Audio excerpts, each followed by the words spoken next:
বাবার মৃত্যুর পর প্রথমবার একসঙ্গে সানি, এশা এবং অহনা।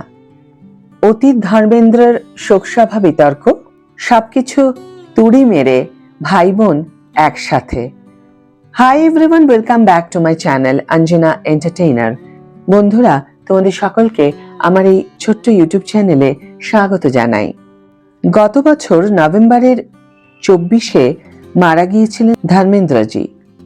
তার মৃত্যুর পর অভিনেতার শোকসভা নিয়ে নানা বিতর্ক দানা বেঁধেছিল। তবে এই সব কিছুর মধ্যে ফের এক ফ্রেমে ধরা দিলেন দেওল ভাই বোনেরা।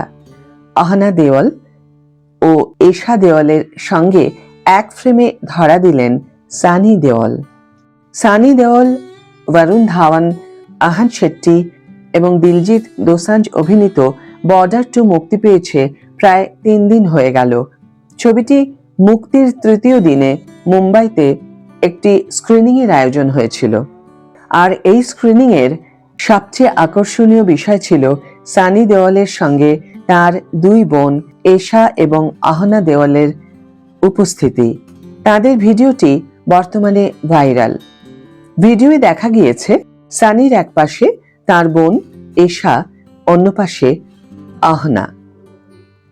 তাদের কাঁধে হাত দিয়ে পোজ দিচ্ছেন সানি। পাপারাজ্জিদের সামনে তিনি 2 বোনের সঙ্গে ছবি তোলেন। ধর্মেন্দ্রজির মৃত্যুর পর এই প্রথম 3 ভাই বোন জনসমক্ষে একসঙ্গে উপস্থিত হন। তাদের ব্যক্তিগত জীবন আড়ালে রাখতে পছন্দ করেন। তবে 2023 সালের শুরুতে যখন সানি দেওলের ছবি গদর 2 মুক্তি পায়, তখন ঈশা সানির জন্য একটি বিশেষ স্ক্রিনিং এর আয়োজন করেছিলেন। সেখানেও সানির সঙ্গে তার 2 বোনকে দেখা গিয়েছিল। সঙ্গে ভাই ববি দেওলও ছিলেন। প্রসঙ্গত, ধর্মেন্দ্রের মৃত্যুর পর খবরে বলা হয়েছিল যে হেমা এবং ববির পরিবার ও সানির মধ্যে সমস্যা তৈরি ছিল, কারণ তারা দুজনেই ধর্মেন্দ্রের জন্য আলাদা প্রার্থনা সভার আয়োজন করেছিলেন। এই বিষয়ে হেমা মিডিয়াকে দেওয়া একটি সাক্ষাৎকারে বলেছিলেন, এটা আমাদের পরিবারের ব্যক্তিগত বিষয়। আমরা একে অপরের সঙ্গে কথা বলি। আমি আমাদের বাড়িতে একটা প্রার্থনা সভার আয়োজন করেছি, কারণ আমার দলের লোকেদের আমন্ত্রণ জানাতে হতো। আমি দিল্লিতে একটি প্রার্থনা সভার আয়োজন করেছি, কারণ আমি রাজনীতিতে আছি এবং এটা সেখানেও গুরুত্বপূর্ণ ছিল।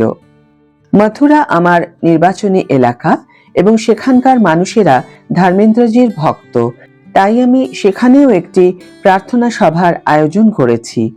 আমি যা করেছি তাতে আমি খুশি।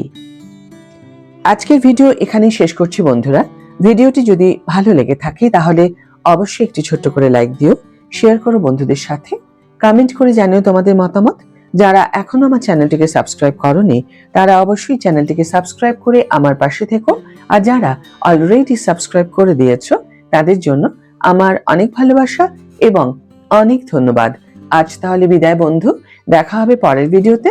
ভালো থেকো, সুস্থ থেকো, সঙ্গে থেকো।